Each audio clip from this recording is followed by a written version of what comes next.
کشتی عمر رواں کے ناخدا یار نہیں، کشتی عمر رواں کے ناخدا یار نہیں، ہیں تو کشتی میں مگر ہاتھ میں پتوار نہیں۔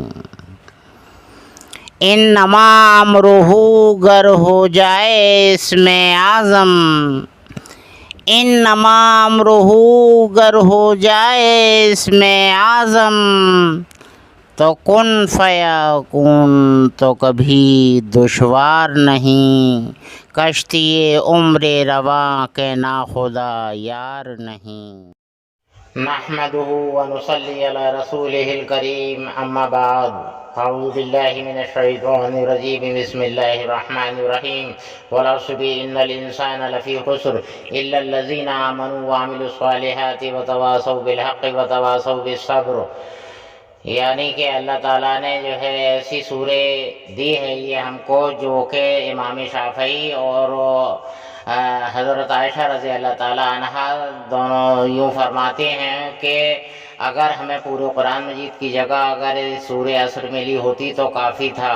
تو یہاں غور فرمائیے گا کہ آپ یہاں آگے دیکھیے گا کہ ان الذین آمنوا وعملوا الصالحات اولئک هم خیر البریہ جزاؤہم عند ربہم جنات عدن تجری من تحتہا الانہار خالدین فیہا ابدا رضی اللہ عنہم ورضوا عنہ۔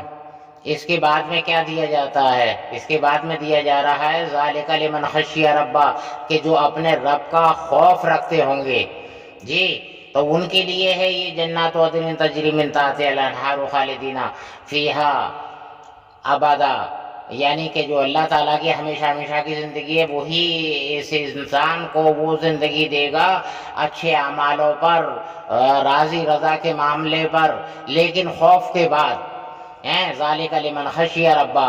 تو ادھر دیکھیے گا ہم ہر رکعت میں پڑھتے ہیں مالک یوم الدین، مالک یوم الدین، ہر رکعت میں ہم ادا کرتے ہیں، صحابہ کانپنے لگتے تھے، تھرا جایا کرتے تھے، آنسو ٹپکنے لگتے تھے۔ لہٰذا یہ ہے کہ ہمیں تو احساس ہی نہیں ہوتا ہے، اور ہم ہزارہا کیا اربوں خربوں بار ہم مالک یوم الدین پڑھ چکے ہوں گے اپنی زندگی میں، کہ اگر بچپن سے لے کے نمازیں پڑھتے رہے ہم اور بوڑھے ہو گئے، لیکن یہ ذرا سا بھی احساس نہیں ہے، اور ہاتھ باندھ کر کہتے ہیں ہم مالک یوم الدین کے بعد میں ایاک نعبد، کہ ہم تیری عبادت کرتے ہیں۔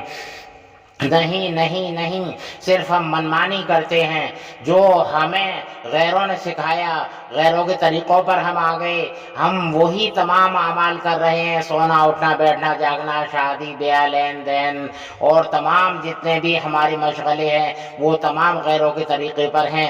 کہاں ہیں ایاک نعبد؟ کہاں ہیں؟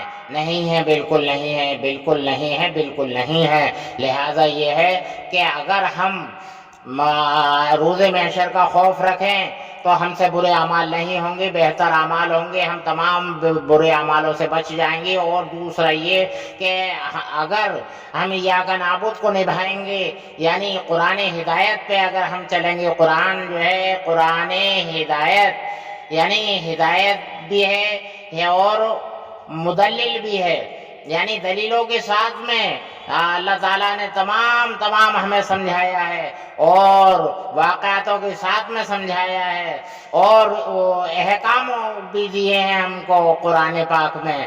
تو تمام قرآن پاک ہمارے لیے احکام بھی ہے اور واقعات بھی ہے، مدلل بھی ہے اور ہدلل بھی ہے۔ تو لہٰذا یہ ہے کہ اگر ہم تمام احکامات کو بجاتے ہوئے اگر زندگی اپنی گزاریں گے تو ہم 1.5 آیت پر کامیاب ہو جائیں گے، 1.5 آیت پر کامیاب ہو جائیں گے۔ کیسے؟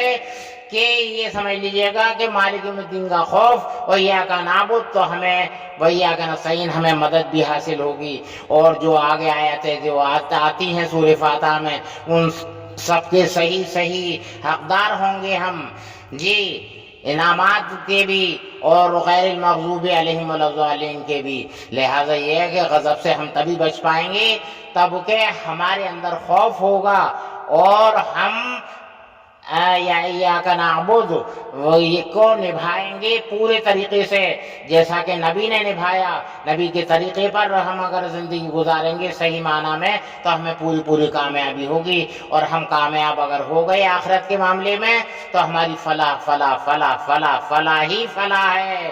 تو لہٰذا یہ ہے کہ ہمیں چاہیے کہ ایاک نعبد کو ہم مکمل طور پر نبھائیں.